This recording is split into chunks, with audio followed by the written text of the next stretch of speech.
अस्सलाम वालेकुम। इस वक्त मैं मानसेरा में खड़ा हूँ और इस इलाके का नाम तो मैंने सैयदाबाद देखा है। और ये सामने जो मंज़र है, ये पहले तो ये कि नियाज़ी एक्सप्रेस, इसे 99 के हवाले से भी जाना जाता है, इस अड्डे पे हूँ और इसके करीब अब ये मैं मंज़र देख रहा हूँ। इधर तो आप देख रहे हैं इतनी बुलंदी पे वो रिहाइशें भी हैं, कमाल है।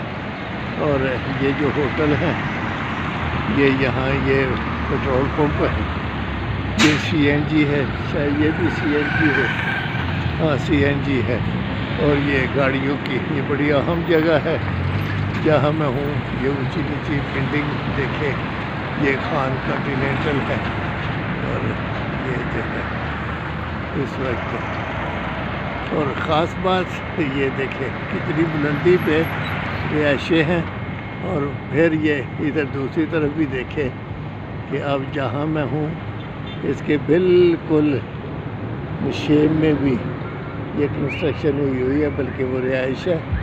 और दूर तक वो जो आप देख रहे हैं, हाँ ये देखिए, ये मंज़र दूर तक है।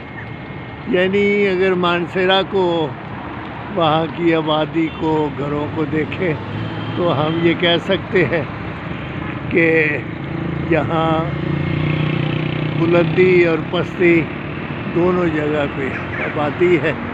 और यही ऐसे पहाड़ी इलाकों का हुस्न होता है।